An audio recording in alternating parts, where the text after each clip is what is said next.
when you get into the ice bath with your romantic partner, there's a few things you can do to strengthen the connection between you. Hold hands, breathe together, and stare into one another's eyes. You will experience all the neurotransmitters and hormones associated with the three brain systems of love. Those three are lust, romantic attraction, and familial attachment. Welcome back to the Quantum Lens podcast. I am so excited to have Professor Thomas Seeger on the podcast today. How are you? I'm great. Thank you. It's a pleasure to be here. I'm so happy to have you on today, and you are just a wealth of knowledge. And I'd love for you just take a quick moment and introduce yourself to the audience who might not be familiar with you. Thanks. I'm a professor of sustainable engineering. I'm trained as a civil and environmental engineer. So I did my PhD a couple of decades ago in environmental engineering.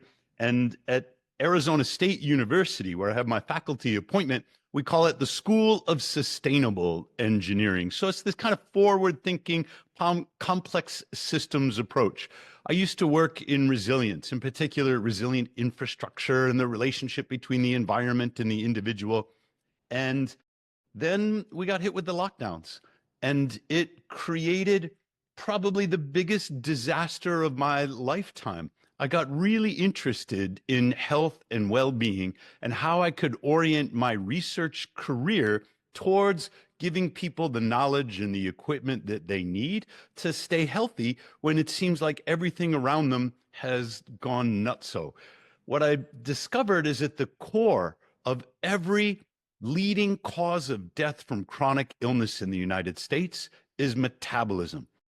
It is mitochondrial dysfunction that manifests as insulin resistance, which leads to Alzheimer's, obesity, type 2 diabetes, stroke. Every leading cause of chronic illness in the US right now, including mental health, depression, mood disorders, originates in mitochondrial dysfunction.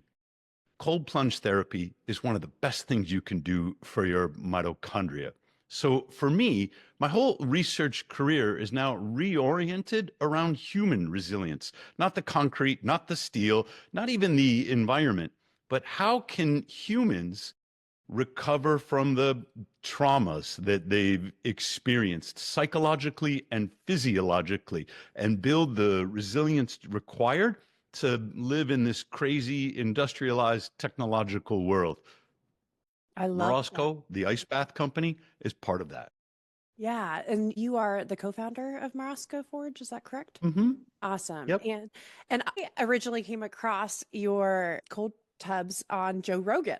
Is what the you see him. He's one of the best customers we've ever had. I mean, those devices are just so beautiful, by the way. They are truly an art piece. So I learned about cold plunging from Joe Rogan, and I started looking into it, and I was not ready to put my whole body in an ice bath. And so I kind of started with doing cold showers, and that was kind of how I built a little bit of tolerance to the cold. I would do a warm shower and then I would end on the cold. And then finally, I was able to get into a full ice plunge and do complete full body cold immersion. And I kind of call it like a spiritual experience. I laughed, I cried. I mean, when you just said that it literally not only builds human resiliency, but also helps release with trauma. I truly felt that the first time I got in a cold plunge and then have become a fan ever since. Yeah, in other words, you're normal. Yeah, a lot of people report a similar experience. Getting into the cold, especially the whole body experience, is not just a physiological event, it is a psychological event. The cold activates the sympathetic division of your autonomic nervous system. So that's the fight or flight response. But after about 45 seconds, the parasympathetic division, so that's the rest and digest response, that takes over. It's associated with the dive reflex. Your brain waves enter a longer wavelength meditative state. Your heart rate goes down. Everything, despite the fact that, your brown fat is racing and trying to produce heat, Everything else psychologically in your body is slowing down. So when you do a whole body cold water immersion or ice bath, you have a psychological experience. And it's not just the neurotransmitters like dopamine and norepinephrine that are now flooding your brain. It's the meaning that you make out of doing something frightening and then emerging from it, like feeling like Superwoman. You can take on anything in your life. That is the resilience building experience. And we can measure it. There are a number of people who have sent me data from their wearables, whether that's a BioStrap or an Aura ring, and they're measuring heart rate variability. Heart rate variability is the best physiological measure of psychological resilience because it's telling you how adaptive your body is to stress. When heart rate variability is low, you have low adaptive capacity. It means you're psychologically and physiologically very fragile to stress. When heart rate variability goes up, it means you have greater adaptive capacity. You can handle more stress and grow from it rather than contract from it, or rather than collapse from it. It becomes eustress, the good stress, rather than distress. Ice baths are one of the best things you can do to boost your heart rate variability and build your psychological resilience. How do you start? So if you have any kind of metabolic issue or disease in your body, and let's say I wanted to use cold immersion therapy for that, what would be your best advice? Where do I start? How often do I do it? A lot of people start with cold showers. I started with cold showers. I didn't know anything about cold plunge therapy at the time. I just read a book and it said, cold showers are going to toughen you up. And I thought, I want to be tough. So I live in Phoenix, Arizona, Oksana. The water here doesn't even get cold, not by the standards that I understand now. But it was December or January or something. So I'm doing these cold showers and I hated every minute of every cold shower I have ever taken. There is a study out of Finland that I only discovered a couple of years later, and it compares partial body cold to whole body cold. The physiological responses are different. In the partial body, which is the shower or just immersion of one hand or one limb, the partial body will activate that fight or flight response. It's no wonder cold showers made me angry. But the partial body will, right? It will not activate the parasympathetic. You won't necessarily get the dive reflex from the cold shower. So you wind up in this elevated, this activated fight or flight state. And it's not necessarily the worst thing for you. It's a good hormetic stress, but you never get that meditative, that calm. So the first time I tried a full on ice bath, this is pouring the ice cubes in there and the horse trough and the Wim Hof style thing. I thought this is fantastic. I hardly even wanted to get out, because Yes. that feeling, that parasympathetic feeling of calm, meditative relaxation came over me. And it's somewhat paradoxical because metabolically, so much is going on. And psychologically, so much is sort of uh, damping down, smoothing out. And that's when I knew I didn't want a cold shower again. Now, if I'm traveling, I'm on the road, I'll still do the cold showers just because I want to keep my brown fat active.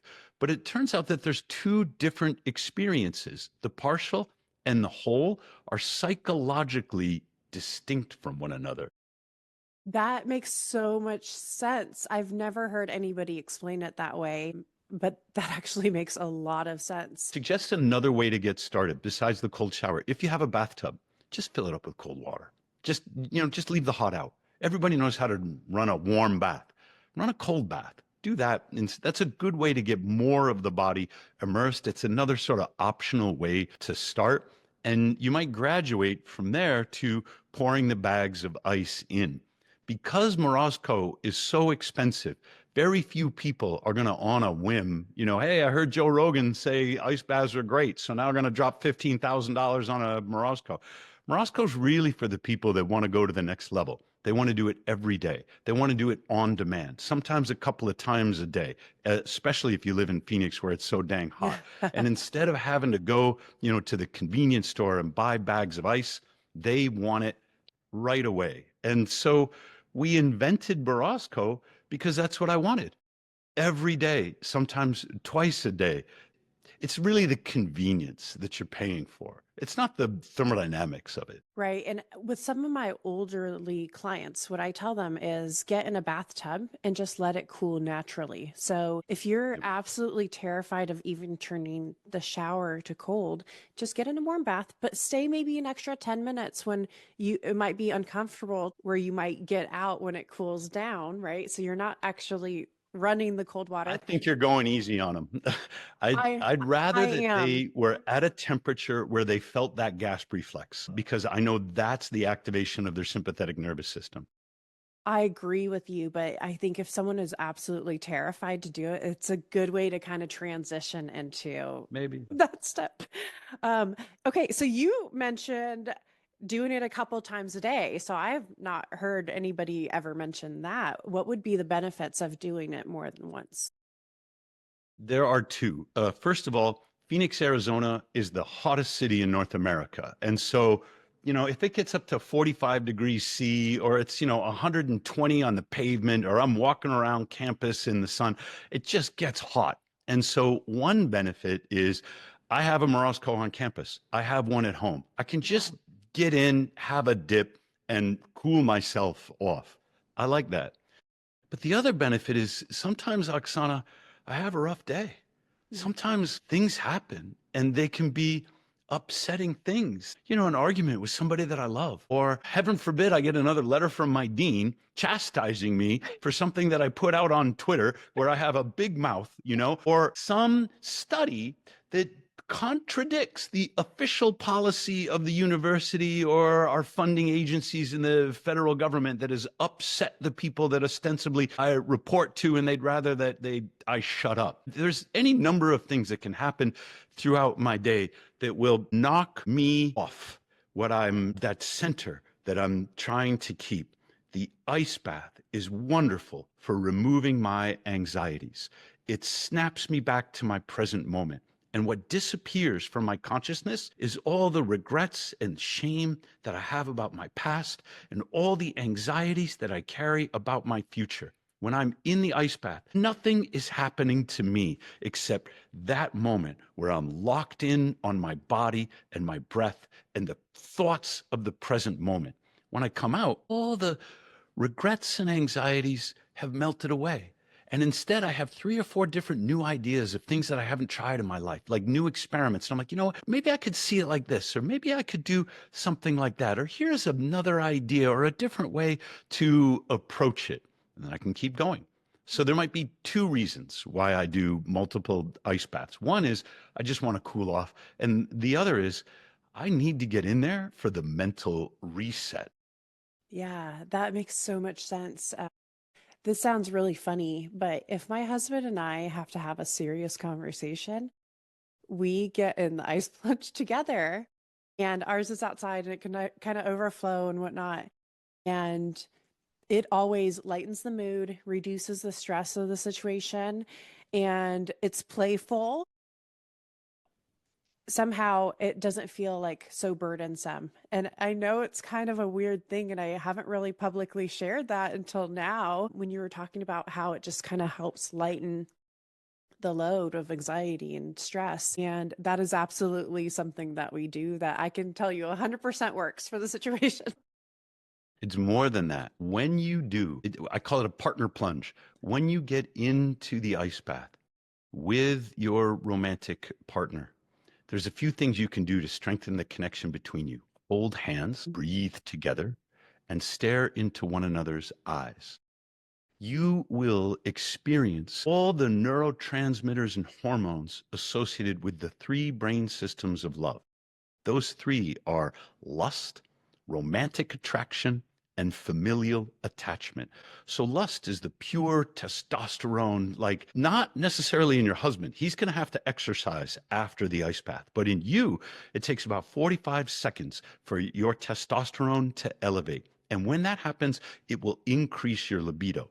When you're doing it in a way that you're locked in on your husband, he will magically appear more attractive to you. And it is hard to stay angry at someone that you're lusting after in that. You can do it, right? Yeah. Because you can have multiple emotions at the same time.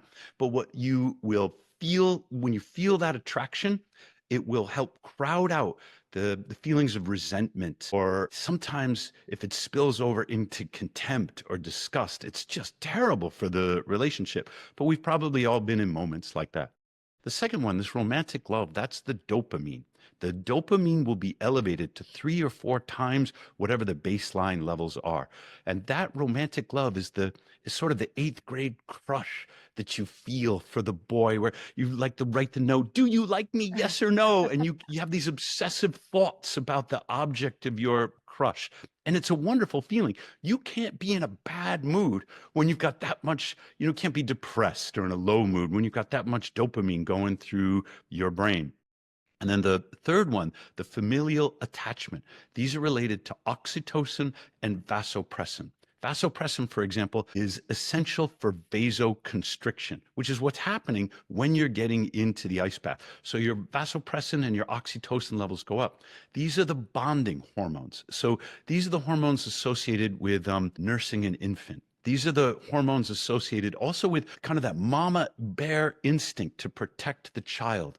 They tie you closer together to the people or even the pets, for example, that you love and that attach you to. Those three different forms of love, they can coexist, or you can have one but not the other. We have this one word in the English language called love, but it means so many different things. No wonder it's the object of poetry. Our language is really deficient in this respect. But all three dimensions are activated neurochemically in the ice bath. This makes an ice bath with your partner a love potion. Now, I didn't know this until I had an experience with a woman I was dating. We were in an awful mood about one another. We had an argument that probably would have ended the relationship, except we had this photo shoot scheduled. And my daughter is the photographer, and we had to drive up to Sedona and do this shoot. And we're waiting and we're procrastinating. And it really gets too late. Like, we wanted the sun to be in the right place. But the last thing on our minds was like getting into the ice bath together. But my daughter starts the camera. She says, it's time. And you can see we can't stand one another.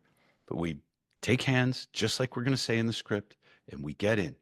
At about 30 seconds, she starts vocalizing a little bit. At 90 seconds in, she cracks a smile. By 2 minutes, she's giggling in the ice bath. And at about 2.5, she leans over and she kisses me, Oksana, and we start making out right there. My daughter's like, cut, that's enough. You guys are done. Go get a room, right? We had the best weekend. We fell in love in that moment all over again. And we could not help ourselves because of what was happening, physiologically in our bodies. Well, to test this is in Dallas now, just recently, a few weeks ago. There was a couple in the booth next to us. And they were working together at the CryoCon convention, and they admitted that they'd had some rocky times in their relationship. But here we have an ice bath right here. And I say, hey, well, the two of you should just get in and tell the whole story, right? She's game. He's a little hesitant. They procrastinate. It's at the very end of the conference. We're about to drain the ice bath and pack things up. They go in. And Oksana, at 30 seconds, she cracks a smile. At 45, she's giggling. At like 90 seconds in, she's making fun of the whole, like having a great time, and ear split to ear grin on her. He doesn't know what's going on. He's like, what is happening to my girlfriend in this ice bath? And how did she go from kind of, not too enthusiastic about me to all of a sudden she seems overjoyed? It's the same exact thing. When we laid out the videos side by side, we said, we're just going to watch the woman's reaction. What is the timing of her responses? It is remarkable that the years earlier, the woman I was having a big argument with, and a few weeks ago, the woman who's getting to the ice bath, are exhibiting the same change in mood, the same alteration of behavior, the same orientation towards their partners. And what this tells me is everything I'm reading in the scientific literature about the dopamine, the testosterone, the oxytocin, the vasopressin is happening in both women. Now I'd love to get more videos. If you and your husband, for example, more case studies of couples who are able to prime themselves for relationship repair on Hmm. some deep level. Of course, they love each other. Of course, they care for one another. But there's all these things going on that can distract from that core orientation towards one another, the stories that they have in their head, or the thoughts and anxieties, the fears that they have about one another. There's always a tension between the fear of abandonment and the fear of engulfment in every relationship. I want to merge with you completely. I just don't want to lose sense of myself along the way. And so there's kind of a tug of war that happens inside every relationship.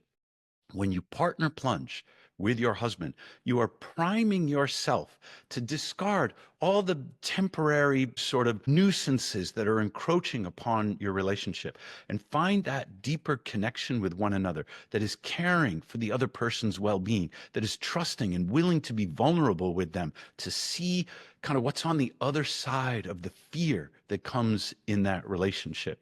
I'd love to have more case studies on how this is working out for people, and maybe you'd be a good one. This year, we started coming up with our own separate goals. And then we sat down as a family and came up with family goals and how we can support each other in our own personal goals and then also our familial goals. We sit down once a month and we talk about our progress that we're making towards the goals, where we could be more supportive. Did we make some crazy goals that we kind of need to readjust and all that kind of stuff? Well, my husband, one of his goals was to do 300 ice baths this year. And Okay. and he is What's he definitely like about that? he well, he loves it. Okay. He's in a pretty stressful job. And what we've done is we've developed this habit where we can support each other in the goals. And so what we do is we wake up in the morning, we hydrate with minerals, take our methylene blue, go upstairs where we have all of our, I call it the wellness room, but it has a sauna, a vibe plate, full body red light therapy, and our ice bath.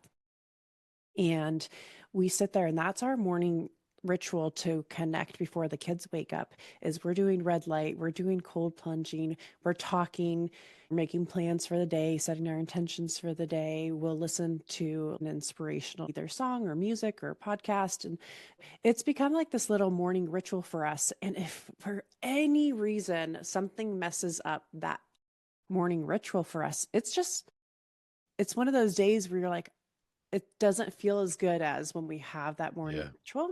And so I don't know if it's that connection point and reconnecting every morning before setting the intention for the day, if it's the ice bath or all the putting ourselves first and doing all the wellness things, or all those things combined. But I can tell you, on those days that we do that, which is most days, but there are occasions when that doesn't happen if you're traveling early or whatnot.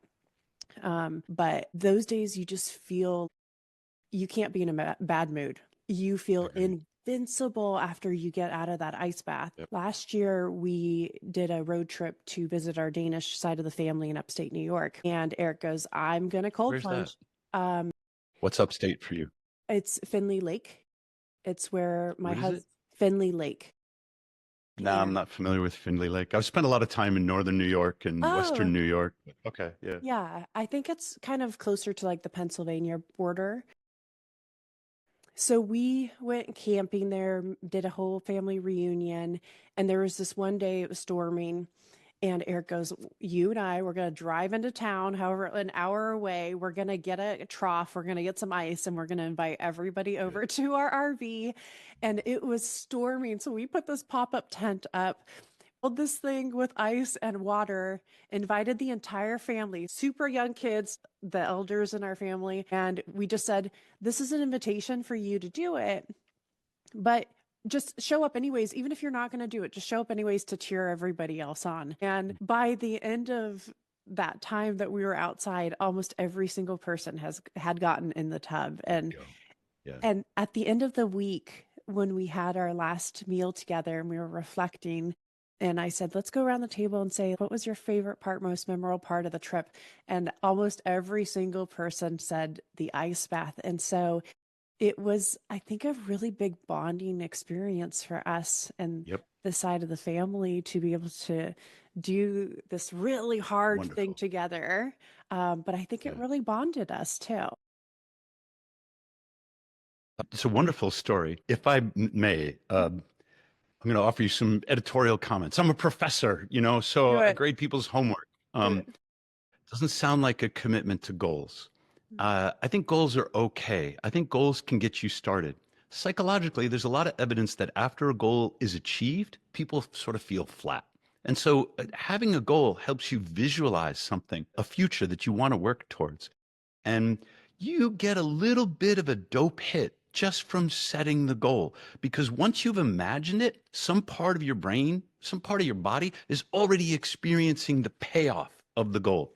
This is kind of the fallacy of the New Year's resolution. People write down the New Year's resolutions and they'll make a list, maybe it's 8 or 9, and each one of them is a little bit of a dope hit because the brain is imagining it and the body responds to it. You're like, oh, okay, I'll make some more.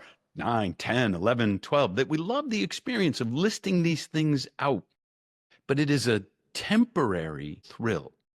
And even if we achieve the goals in ways that make our life better, we will never get the same kind of reward, that neurochemical reward. A lot of research says, well, people feel flat after having achieved it. And then, of course, they'll chase a higher goal. And this can be okay. However, there's a really good book by Bill Walsh. It's his thoughts on leadership, he says, and it's called The Score Takes Care of Itself. You might think that a super successful football coach in a hyper competitive world like Bill Walsh, his goal is to win the game. No, he doesn't have a goal like that. It's why he calls the score takes care of itself. No one ever won the game by watching the scoreboard. His commitment is to processes. Scott Atlas, the Dilbert cartoonist, same thing. He cured himself of an incurable voice disorder.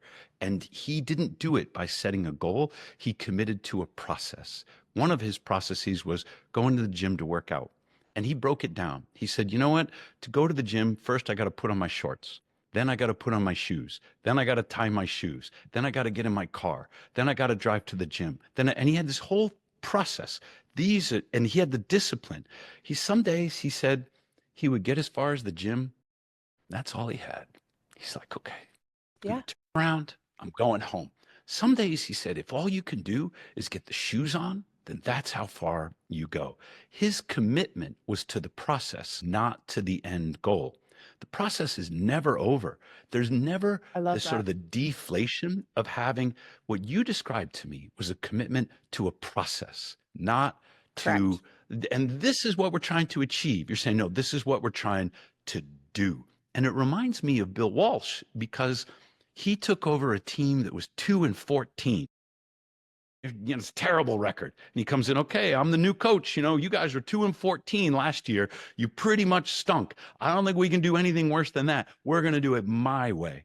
And the record of the San Francisco 49ers in Bill Walsh's first year was 2-14.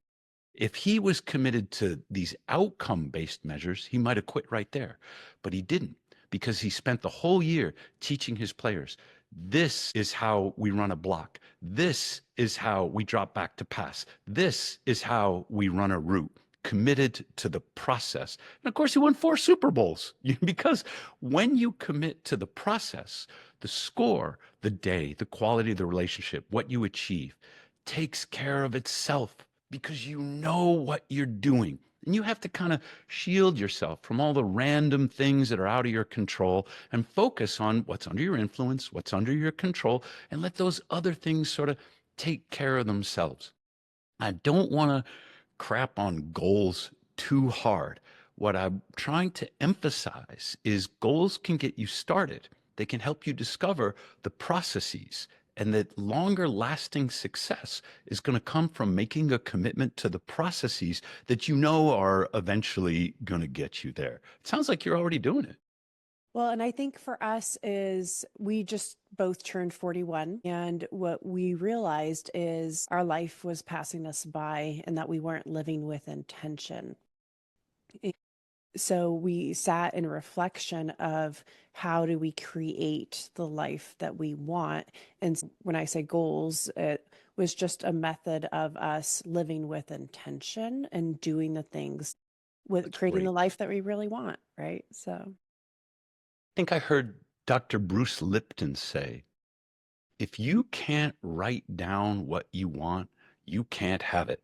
True. You don't know what you want, then Right? right. Yes. And it's really weird to think, you might have been raised Lutheran or some other Protestant Christian religion because you're Danish, or maybe you were agnostic. I don't know. But in Denmark, they celebrate the tradition of Christmas. And one of the rituals that happens in the United States, at least when I was a kid, is kids write down the things that they want. When I Right. was little, we used to go through the Sears catalog and we'd say, oh, this is such So a cool. fun toy or something. Right. And so children are much more in touch with what they want, with expressing the desire for something. Esther Perel, I think she said, desire is the art of wanting. And then somehow we get it beaten out of us. We're afraid of the things that we want. And I think it's because it makes us vulnerable. Outside the rituals in which it's okay to express some sense of entitlement, whether that's a Christmas list or saying you want something for your birthday, outside of these like closely circumscribed rituals, saying what we want makes us vulnerable. I'm thinking about being on the playground, and there's some age at which this will happen to your kids that they'll start being made fun of for the things that they want. Ooh, you still like Power Rangers? Nobody's into that anymore. Once you reveal what you want, you empower other people to manipulate you. And parents will do this. You want one of those? Well, you have to do one of these. Even the ritual of Christmas comes with that manipulation. You better be a good boy or Right. your Santa is going to bring you the things that you want. And so we hide from the world that vulnerability that is the expression, the art of wanting, that is desire, out of fear that other people are going to take our desires and use them to their own ends, exploit us or manipulate us. So we hide from the world what we want. And then we pretend that the people who really love us are going to discover the things that we want. Well, if he bought me flowers for Valentine's Day because I asked, then it doesn't really count, does it? Because he did, a person who really loves me would do these things without having to be told what I care. What a crock of shit that is. But it comes out of this defensive, this training that we have to not show our vulnerabilities to the people who are closest to us, because the people who we've let in closest are the ones who are in the best position to hurt us. And we don't really trust whether we've made a good choice in them. It's terrible. Esther Perel wants people to get back in touch with desire, with the art of wanting, with being courageous enough to tell the people in our lives how to love us better. And also be okay if they say, hey, that's not really going to work out. Flowers aren't in Totally. the budget, or, Yes. whatever it is. It also has to be okay to say, it's cool that you want that. And I admire you for expressing it. I'm not the right person to fulfill that desire for you. If it's a real need, you're going to have to go somewhere else. Well, and how do we get the courage enough to want to live in this alignment of where our needs and our wants are getting met by the God, partner that we're with? Oksana, you admit to a willingness to have your heart. You Right. say, it's going to happen and I'm going to be okay.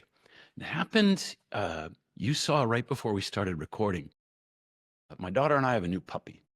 Well, she flew back from Colorado. She made a trip up there to see a concert with a friend. She's 19. This is part of becoming independent and having adventures, and great trip. I pick her up at the airport and she says, I want to go to the Humane Society. Okay, because I saw some dogs online that I want to take a look at. I go, oh, well, that makes a lot of sense. How do you know what you want in a dog if you don't like look at a lot of different dogs? And what kind of personalities? What do you relate to? How big a dog? Let's drive straight from the airport to the Humane Society and let's take a look at some dogs. She'd read the books. How to Be Your Dog's Best Friend, The Art of Raising a Puppy. And I said, Oh, you want a dog, you got to prepare yourself intellectually, right? So we go. And they bring out Scooby. And Scooby is maybe a smooth-haired, long-legged Jack Russell mix or something like that. In any case, Scooby is outgoing, and Scooby's so eager to please, and Scooby is quiet. And my daughter asks, what should I do? And I said, look, this is your call. This is not going to be my dog. This is your dog, and you're the only one who can make this decision. She says, I'm asking for your advice. Phew, okay. That's what kids are supposed to do. I said, well, I'll tell you what's going to happen. This dog is going to break my heart. She goes, why? I go, because I'm going to fall in love with the dog. And someday soon, you are going to leave. Yeah. And that you're supposed to. I prepared myself for this moment. I want you to leave. I want you to go and be independent. And in a way, I'm sort of losing a daughter, but I'm very proud. But the day you go, you're going to take the dog with you. I'm not just going to lose a daughter. Now I'm going to lose a dog. Yeah. She goes, so what should I do? Said, you get the dog. Yes. You commit to having your heart broken and be okay with it because it's worth it. What are we on this planet for? Not to protect ourselves from the heartbreak of loss, but to open ourselves up from the joy to the joy of connecting, whether it's with the puppy or with the child or with the loved one or whoever it is that's coming into your life. So when you say, how do you find the courage? For me, I imagine the worst case, and maybe this doesn't work for everyone, but for me, I live that in my brain. And I say, am I going to be okay on the other side of that? Am I willing to sign up for that? And if I've got the worst case, all right, someday your kids are going to turn 16 and they're going to pass their driver's license test. And they're going to say, Mom, I want to take the car. What are you going to do? Are you going to hand them the keys? Because every parent who faces that moment wants to maintain control.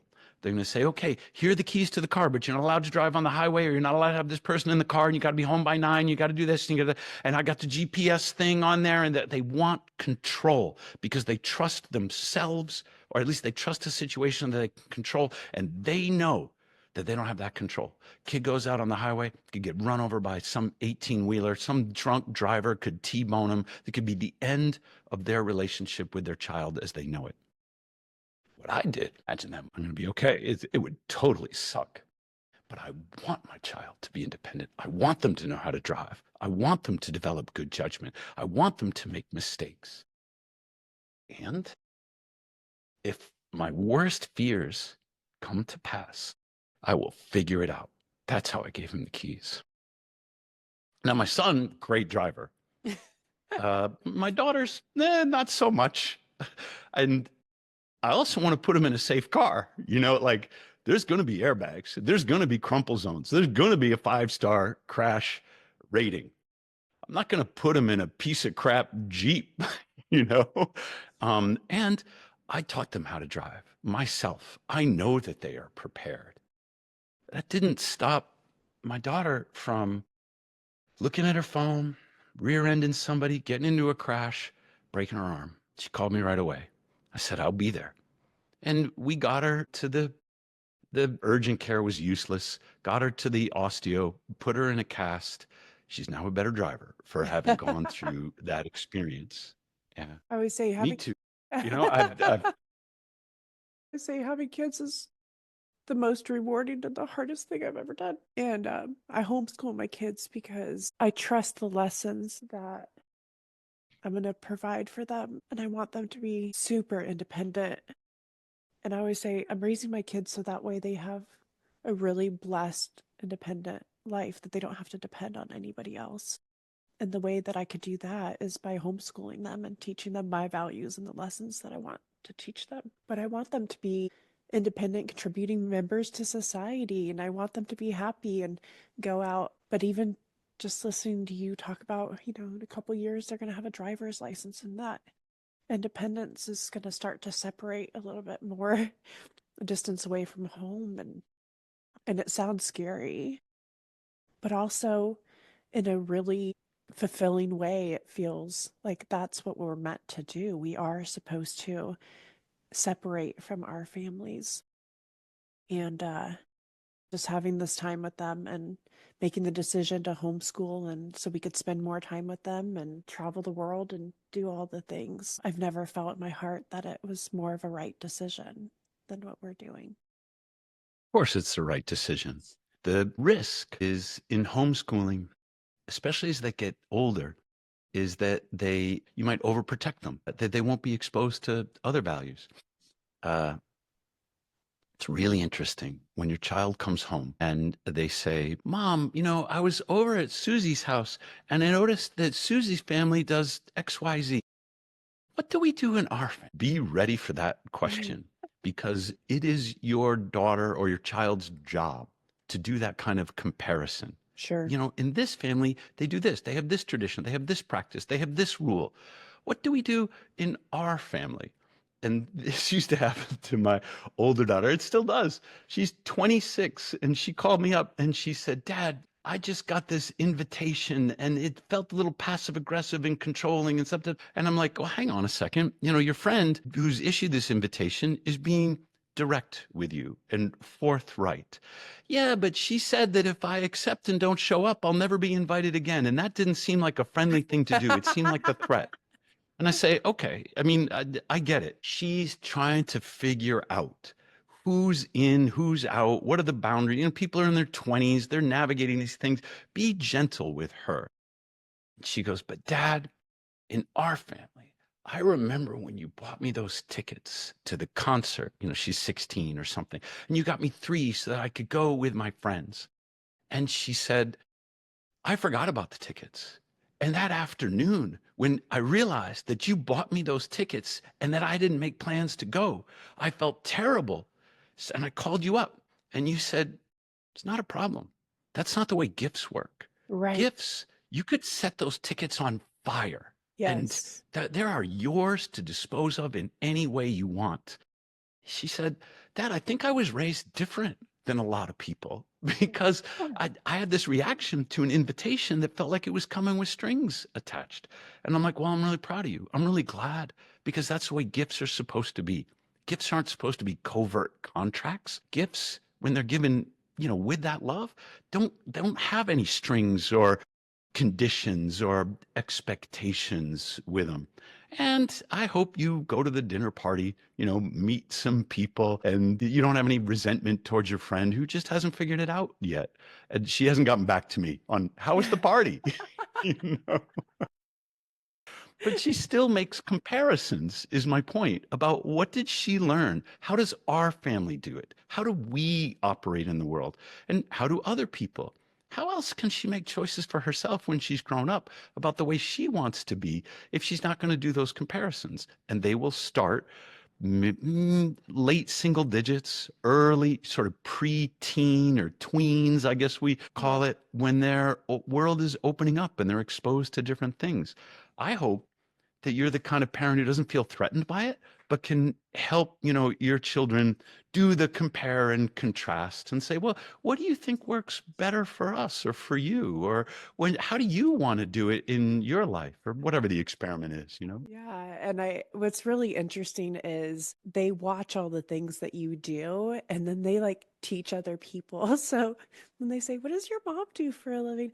Oh, well, she's a quantum biologist and this is what we do to our water and we make sure it's structured, and they cold plunge every day and they do sauna and we walk outside during UVA and we don't wear sunblock. And I listen to them and all the things that they say and I'm like, man, I guess everyone's gonna think we're weird or something. But at the end of the Probably. day is like we're living true to our truth and like how we want our children to live, and they can make those decisions for themselves in just a few short years. Like they can make all the decisions for themselves. It's just Well, has to set an example. how did your ancestors do it?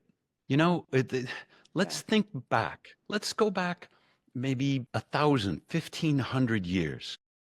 Your ancestors were like, okay, it's like this. We're going to build a boat. Yep. We're going to overlap the planks. We're all going to get in the boat. And if there's no wind, we're going to row. Where are we going? Well, That way. there's this thing called the North Sea, right? We're going to row across it and we're going to land on this volcanic island that has shit for soil, And what are they thinking? Well, I'll tell you what they were thinking. It was a difficult goddamn existence that, you're going to eke out in Jutland or wherever it was that your ancestors were. I'm actually Russian. It's my husband that is Danish. Oh, okay, great. wouldn't be, it could be the Gulf of Finland or it could be the Baltic Sea. It wasn't an easy life up there. And they didn't shy away from doing the hard, uncomfortable things, or you wouldn't be here. So thanks, great, great, great granddad for Yes. making it, for doing the difficult. Yeah. Yeah, I heard a great quote this week. It said, aging is the pursuit of comfort. Yeah. I saw that quote. It was on Instagram or something like that. Yes. Um, there's another way to think about it. What my grandfather experienced as hardship, I now experience as therapy. Think about that. My Mm, grandfather, he was one of the first people to buy a Model T, and it's the Depression, and he's living in Maine, and he's trying to make a life of it. And at the time, he had 3 kids. Eventually, he had 6. Well, if you got to go out into the Maine cold and shovel your driveway and hand crank your Ford or whatever to get yes. it started, all these things that he experienced as hardship, cutting down the wood, splitting it, stoking the wood stove. Now I get into an ice bath. I consider it therapy. He had his therapies thrust upon him. My grandmother, in the late stages of her life, I drove to Maine to pick her up. And I'm driving down because we have a family reunion, Nantucket Island, which is this island like off the coast of Cape Cod. And so we're coming down Plymouth, Massachusetts. We've got to pass. And there's the road sign. My grandmother's telling stories of her childhood the whole time. My grandfather's already passed on. When we get to Plymouth, she says, "Oh, Tom, that's where your ancestors are from." And I go, "Grammy, did our ancestors come over on the Mayflower?" She goes, "Oh, my goodness, no. We owned the Mayflower." And I'm like, my grandmother, she's such a pistol. Well, I get my PhD and I go over to Leiden, Netherlands, because Leiden has a great university and it's oriented towards the environment. And they have a conference there and they invite me over and they want me to give a talk, right? And so now we're going to dinner. I'm named for my grandmother, or sorry, for my grandfather, Thomas, who is named for Thomas Cushman. And my grandmother told me the whole story of Thomas Cushman and how there were 2 vessels, the Speedwell and the Mayflower. And Thomas Cushman was one of the leaders of the Pilgrims, and he was on the Speedwell. But the Speedwell was so unseaworthy, it never made it out into the English Channel. It was sinking. And that's why the Mayflower was so overcrowded, because they took half the passengers from the Speedwell, took them on the Mayflower, and they went, seeking religious freedom. Thomas Cushman stayed behind. And I always thought, I guess he was too scared, to get on the super scary voyage. That's not it.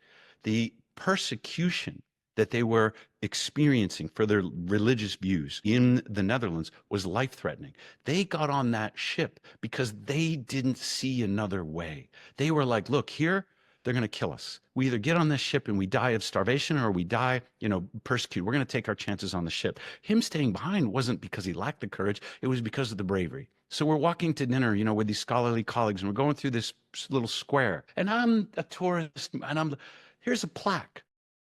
Thomas Cushman's name is on the plaque. I'm like, excuse me for a second.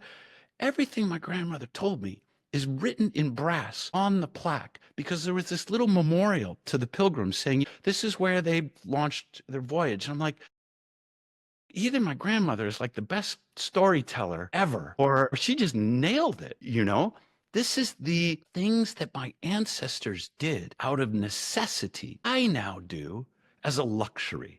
Whether that's get the exercise or get the cold or get the sun without the sunscreen. And, we're calling it quantum biology because we're just beginning to understand the science behind it. But if I went to my grandfather and said, hey, Gramps, you should really get in an ice bath, he'd say, you know what?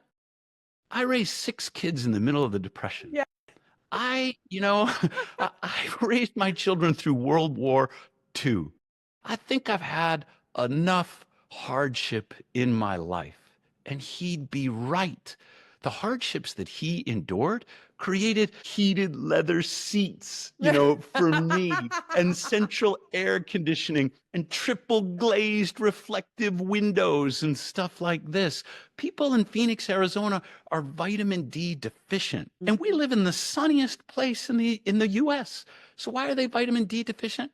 Because they don't want to go outside. It's too hot. What used to be a hardship is now a therapy.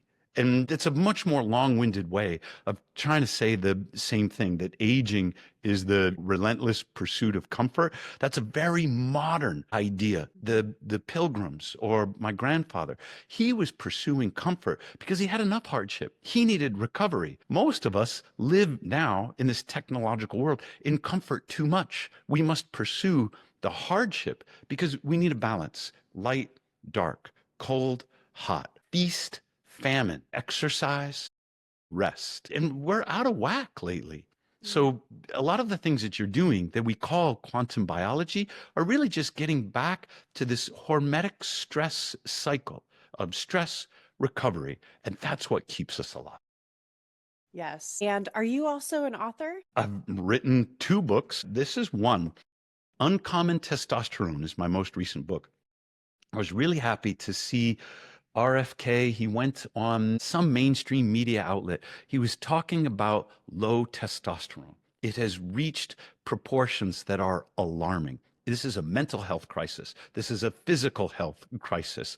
And it's occurring in both men and in women. But men are getting all the attention. What most people don't know is that testosterone is also the dominant sex hormone in women.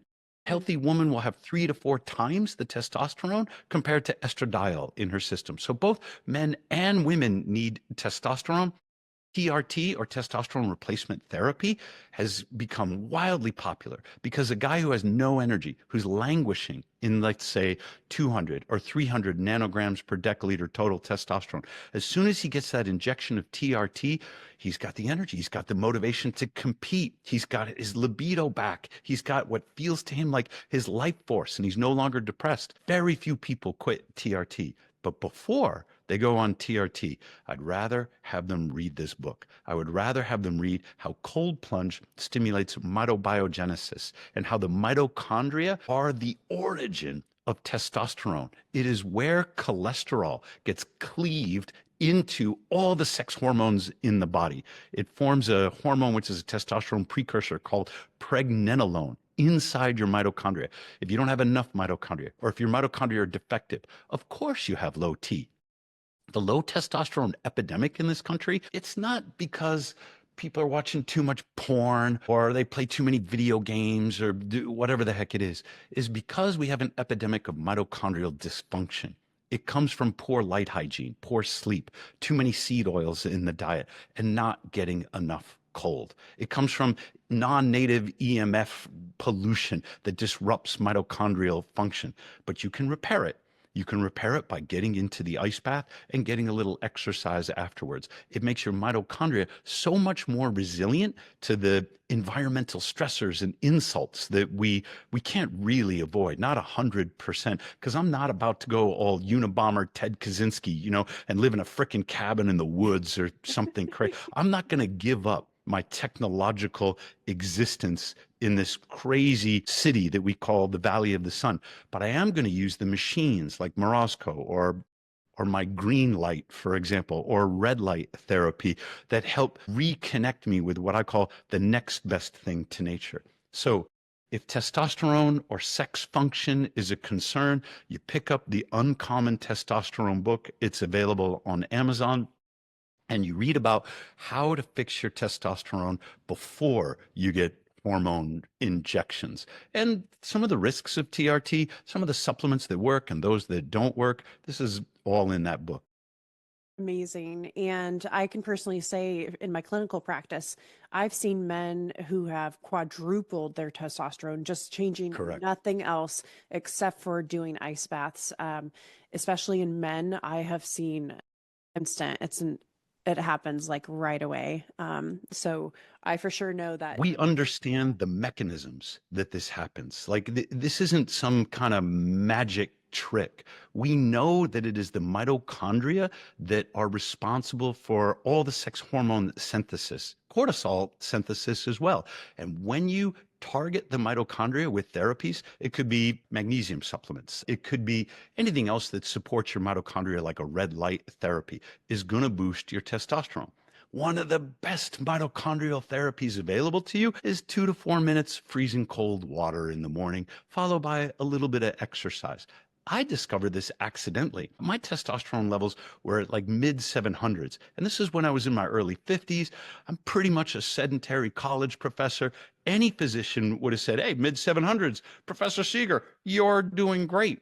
But when I started doing ice baths and exercise every day, they jumped up. My total T jumped up to 1180 nanograms per deciliter, which is too high, out of range. What I've discovered since is that the range of what physicians consider normal is way too low. There's no Yes. reason that your testosterone has to decline with age. What's really happening is your mitochondrial function is declining with age because you're not taking care of your mitochondria like you really should be. Yeah. So I'm And glad you're seeing your patients are experiencing the same thing.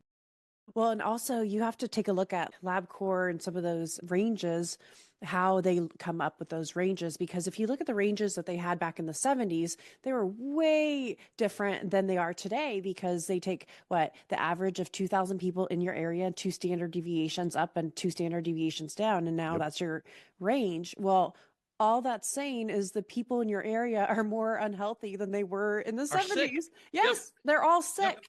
And now we're using that as our healthy ranges. No, like that is Right. not true.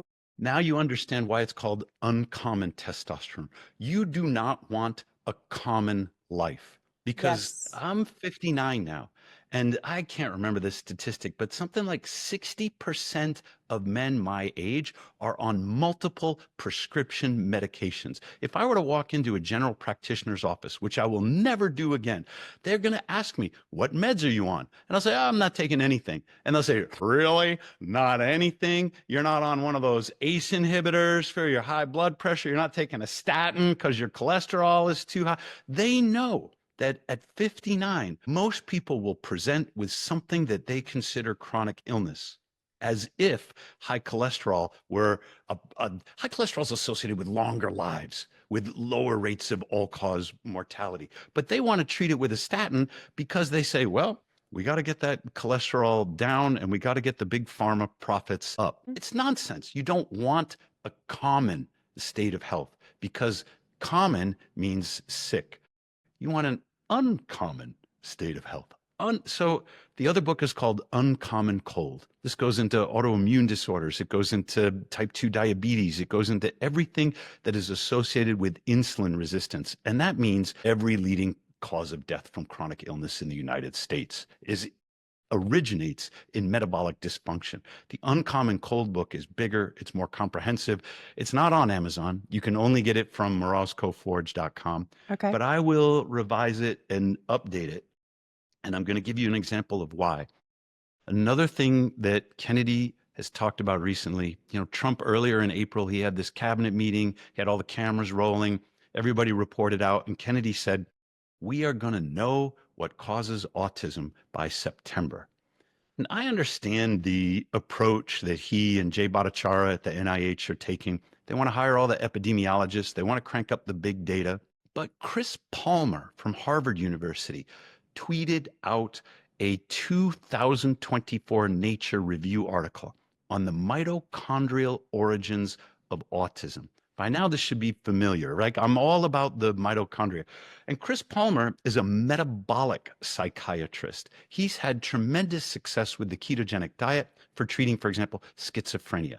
And we always knew that ketosis was a good therapy for epileptics to prevent seizures. We know that ketones and neurology are like a close association with one another. So Palmer says, why not do ketones for mood disorders or other neurological disorders? Great success. And now he's looking at mitochondrial origins of autism, which is a neurological disorder diagnosed by stereotypical or the exhibition of stereotypical behavior patterns, right? I start going into the research. Oksana, every single theory of the origins of autism points to the mitochondria. You think it's mold? That is a mitochondrial toxin. You think it's heavy metals? That is a mitochondrial toxin. You think it's microplastics? They act on the mitochondria. And mitochondrial dysfunction in a mother during pregnancy raises the risk of autism in the child by like a factor of 4. It's not a little bit. It's a lot. And when we mean mitochondrial dysfunction, we're not talking about gestational diabetes. We're talking about insulin resistance, which would be sort of, it's pathological, but it's preclinical. It wouldn't meet the diagnostic criteria of gestational diabetes. But sure enough, autistic or rates of autism among children of mothers who are obese, or mothers who have type 2 diabetes, or mothers who exhibit other indications of mitochondrial dysfunction are way higher than those that are not. Moreover, you sample the blood of autistic children between the ages of 2 and 5, and you will find metabolic blood markers that indicate mitochondrial dysfunction in 80% of them. Oksana, this is blowing my mind. Autism originates in mitochondrial dysfunction during the critical period of immune system development, which is the first year of life. When a child is born, it doesn't really have an immune system. And I realize I'm oversimplifying, but it's relying upon the mother still through the breast milk for all of its immune function. The immune system must develop during that first year. And actually, it's a little more than that. But the first year is the most critical phase of development. If there's mitochondrial dysfunction in the mother and or the child, the immune system will not develop in typical ways. It will be atypical. But that by itself is not autism. Autism is then triggered by some immunological event. It could be a vaccine, but it doesn't have to be a vaccine. It could be a fever. It could be a viral infection of some immunological trigger that initiates the onset of autism. And in particular, the vaccine is associated with what's called neurological regression. My child was speaking. Now my child doesn't speak anymore. My child had this sort of motor control and this sort of like endurance, and now doesn't have that anymore. The loss of skills or behaviors or capacities that had been acquired, but then regress. They are lost. That's mitochondrial. Even if the mitochondrial function is restored later in life, if it is deficient during that critical phase of immune system development, the child will be primed or predisposed for risk of autism by some immunological event. So I'm writing this up. I just finished interviewing Richard E. Fry, who's a physician and a PhD in biophysics, who's probably the world's leading expert on the mitochondrial origins of autism. We're going to have the article, we'll have the YouTube, and then I got to go back to Uncommon Cold, and I got to rewrite a chapter, publish a second edition so that, people can access this knowledge. I'm never going to be done with these books, Oksana. This is like my whole research career, and I love learning. I love it. I'm a perpetual student also, so I can totally relate. And I want to respect your time, but I wanted to ask you one more question if you have a few more minutes. Go right ahead. I got all day. Okay. I mean, I feel like I could talk to you all day, but what is your opinion? There's a lot of people that are coming out now saying that women shouldn't be cold plunging, or it's different, the effects of it on a female's body versus a men's body because of our hormone cycles are different. And so I wanted to just give you an opportunity to address, should women be cold plunging? Are we getting the same benefits? Of course they should. Should we be doing it at a higher temperature like some of these experts are coming out saying, all that kind of stuff? So Stacy Sims, who's a PhD working in New Zealand, I think, she wrote a book called Roar. And the book is very well timed for marketing to women who want to feel special. Stacy Sims is an expert in super endurance, like triple marathon physiology. And I defer to her in that regard. She's not an expert in cold plunge, but she's very good at marketing. She went on Huberman's podcast. She went on Bartlett, the Diary of a CEO podcast, and she went on Mel Robbins' podcast. And her comments were fairly reasonable. She said, look, at the population level, women are more sensitive to cold than men. So maybe they should start at a higher temperature. And this is an entirely reasonable thing to say. Now, she made it seem like there was some intrinsic difference in the physiology between men and women. And there are intrinsic differences. But what's way more important is the characteristics of the individual. That is, your training, your history, your capabilities are way more important than your sex chromosomes. What's most important is your prior state of cold training. She didn't say that part. And she didn't say that part, even though she's written it in her book when she's talking about exercise, which is her real area of expertise. And I forget what page it's on, but I had to buy Roar and look it up. She says, when you account for training, a lot of the sex differences, they disappear. Okay, that's good to know.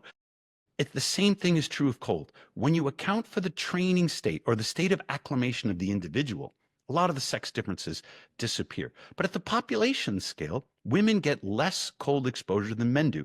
Men are the lumberjacks. Men are the fishermen. Men are the firefighters and the people who work the outdoor jobs. Men are the crazy ones who play touch football, Yes. outside in their T-shirt on Thanksgiving or whatever the heck it is.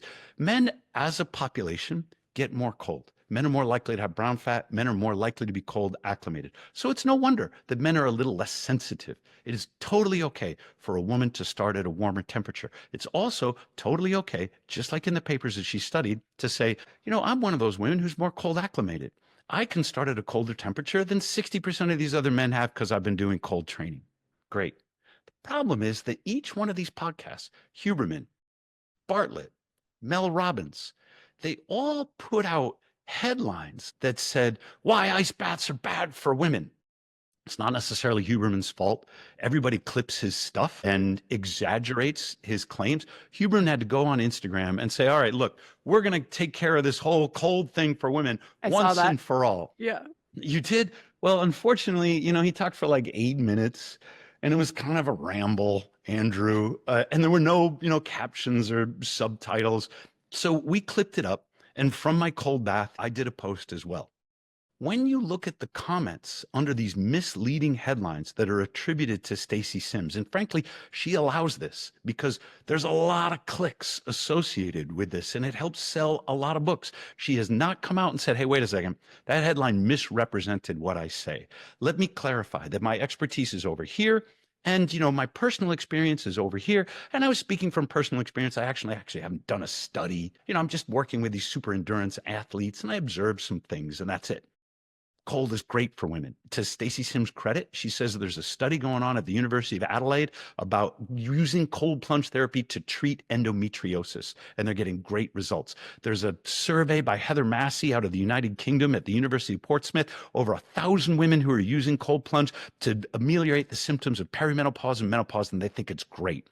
And 60% of those women say they get more benefit from colder temperatures. So there's a lot of research. It's not true that there's no research on women. There's a ton of research.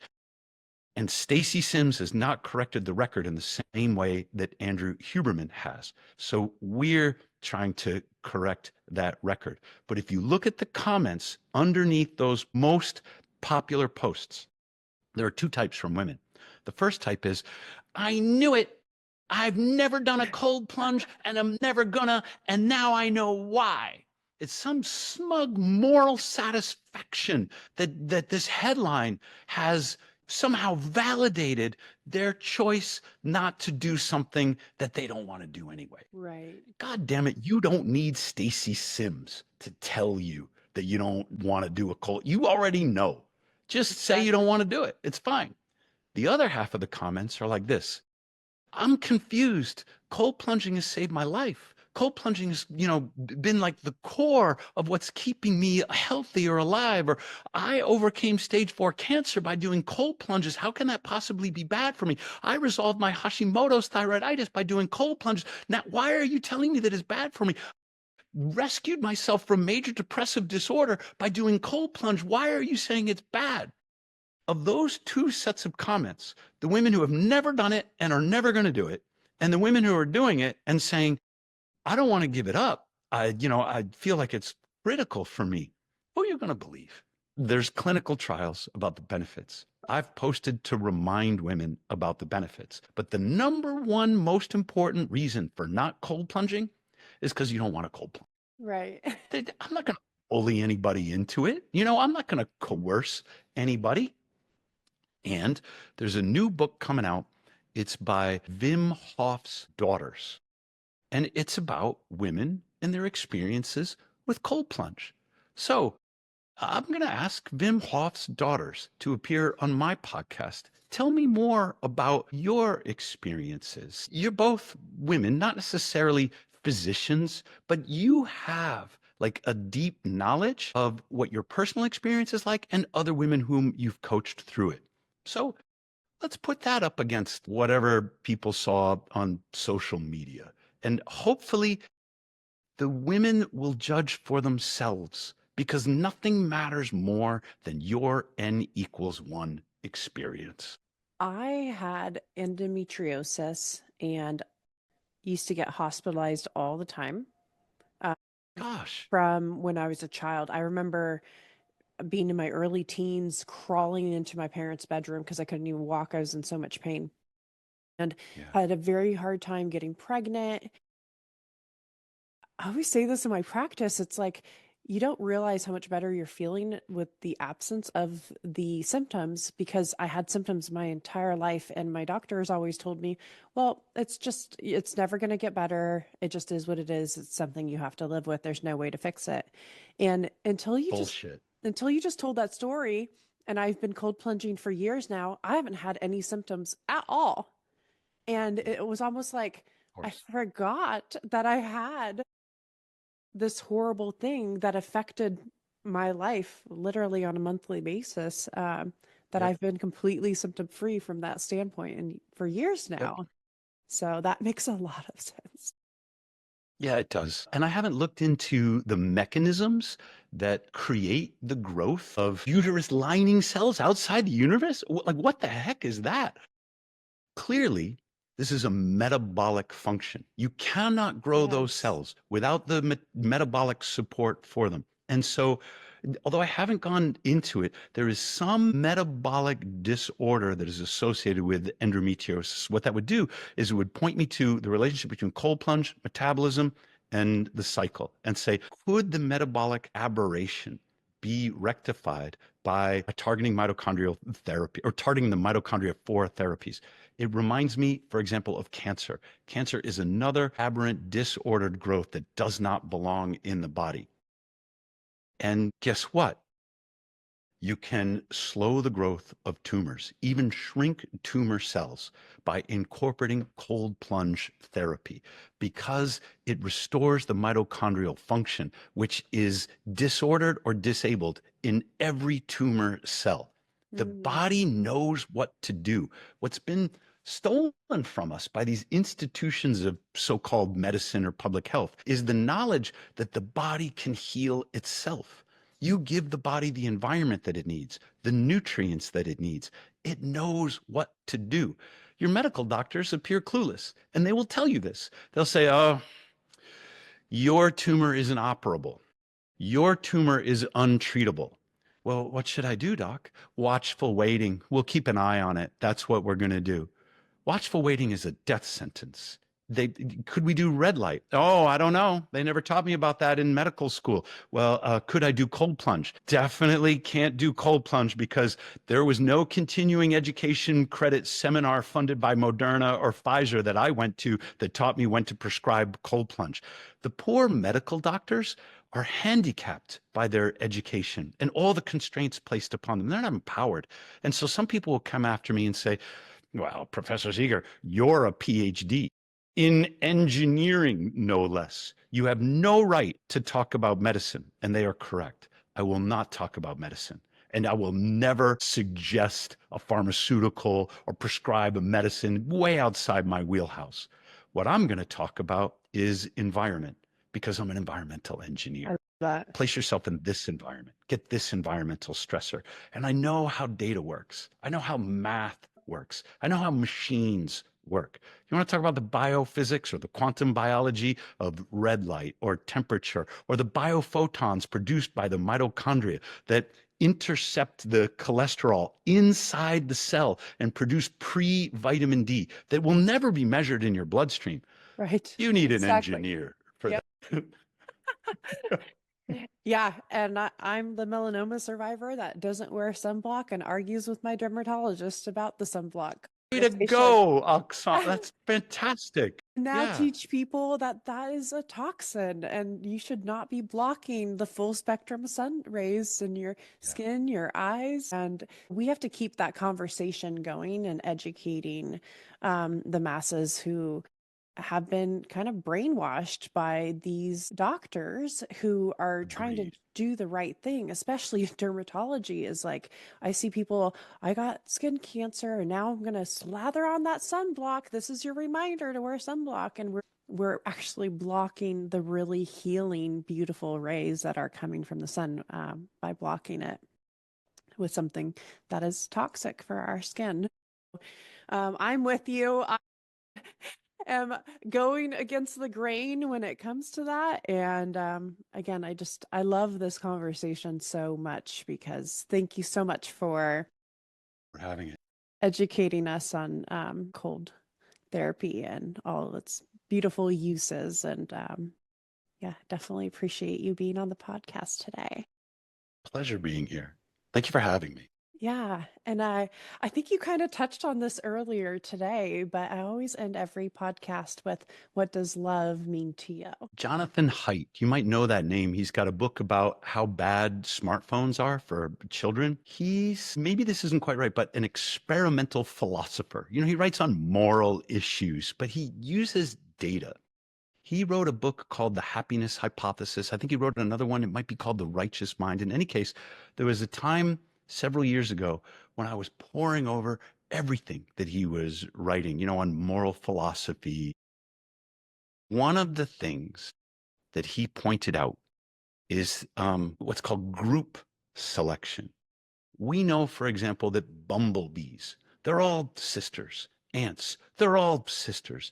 And when we exhibit the ant colony or the beehive, the individual bee will sacrifice itself for the promotion or the individual ant, you know. So there's selection pressures at a group scale rather than an individual scale. And these individual creatures respond to the well-being of the colony. I think that's really interesting. So, to your question, for me, love is when you extend your own personal sort of sense of well-being to others. You're willing to make sacrifices in your own individual well-being to promote the well-being of others. Now, there's all different kinds of love, but we know this between a parent and a child. Like, my son was diagnosed with diabetes when he was 6 years old. If I could have traded, you can have mine, you know, we would have done that. Every parent feels the same, unless they're psychopathic in some regard. Every parent feels the same way. For you to give birth to your children, something in you knew you were risking your life. Because sometimes women die in childbirth. It's not going to stop you, because that's how you bring another life into the world. How can that not be love? Love is when you are willing to put your own well-being at risk to promote the well-being of another. And so it's one way of thinking about it. And it's not just genetic. Soldiers grow to love one another. They will sacrifice themselves, you know, for the well-being of their platoon. Dogs love their owners. And we see this. We know what it is, whether it's the videos on the internet or whatever. We don't have to intellectualize love to recognize when one person is willing to put themselves at risk for another. Okay. But there's a flip side. You didn't ask me this, but it calls to mind. What is grief? Someone once told me grief is love with nowhere to go. You lose somebody that you love, and the grief that you feel is the loss of that conduit through which your love could flow. It's terrible because we are programmed to love. We have a need, again, absent, you know, serious mental disorders like sociopathy or psychopathy. We have a need to love. It's sort of what we're here to do, is to find those people, those things, those causes, those creatures that are worthy of our love, and then pour our love into them when they're taken from us. and that love has nowhere to go. We fall into a disordered sort of mood state until we can somehow restore that conduit. Like, who can I love now? So you talk about the one, and what is love? And I have an idea, sort of an intellectual idea in my mind that the economists can accept or whatever. But it calls to mind to me, what's the absence? People say, well, the opposite of love isn't hate, it's antipathy. And there's something to be said for the lack of feeling. I think what's even worse is grief. You still feel the need or the desire to love, and the target is taken from you. I keep meaning to do a post on this, and I haven't done it yet, but I think this is an appropriate place to bring it up. Is a lot of people say they're willing to die for their children, but I want to reframe that. Are you willing to live for your children? Are you willing to do the uncomfortable things now? So that way you're not wearing diapers, that your children don't have to make that hard decision of whether to put you in a home when you develop Alzheimer's or all the things that are so prevalent nowadays. Are you willing to do the uncomfortable things now to make changes so you can age in a really healthy way? That's love to me, willing to do those hard things now. And so if you guys are listening and you've been wanting to make certain changes in your life, this is your invitation to do so, because I definitely want to be a part of my children's lives, my grandchildren's lives. I don't want to be a statistic like everybody else. So set the example for your kids. How do you want them to live when they're 41? Show them that now. Yep. Yeah, I've made that mistake when I realized I was taking care of my kids' health, my diabetic son. I had personal trainers for my daughter. I'm going to make sure they get the exercise. I weighed 250 pounds. I was not taking care of my own health because, I was telling myself a story about how I was pouring my energy into my children's health. And when I realized that mistake, I went to my daughter and I said, you know all these exercises that your trainer's been teaching you. Will you write some down for me? I want to go to the gym. I want to start getting in shape too. She said, Dad, this is great. She's 15 or something. She gets out a sheet of paper and she writes across the top of it, the Fat Daddy Workout. There it is. Even my own daughter knows I'm fat, and I can't criticize her. I know I'm fat. And she's overjoyed that I'm going to do, the exercise ball and the free weights and the whatever else that she's learned. So I did them. I lost 50 pounds. Wow. Well, what did I gain? I gained my daughter's esteem. That's priceless. Thank you for sharing that. That's beautiful. You're welcome. Yeah. It's in the book somewhere. Yeah, right. Well, I think this is the first time I've cried multiple times on the podcast. I'm trying not to. Thank you. You're such an inspiration and just such a wealth of knowledge. And really, thank you, Oksana. Thank you for sharing your audience with me. Yeah, thank you for being a light in this world. And I'm very grateful to call you a friend and a colleague, and look forward to staying in touch. Thank you so much. You're welcome. Thank you for tuning in to the Quantum Lens podcast. I hope this episode brought you insight, inspiration, and a deeper connection to your journey. If you've loved what you heard, be sure to subscribe, leave a review, and share it with someone who needs to hear this message. Let's keep this conversation going. And until next time, keep aligning, expanding, and embrace the magic of who you are.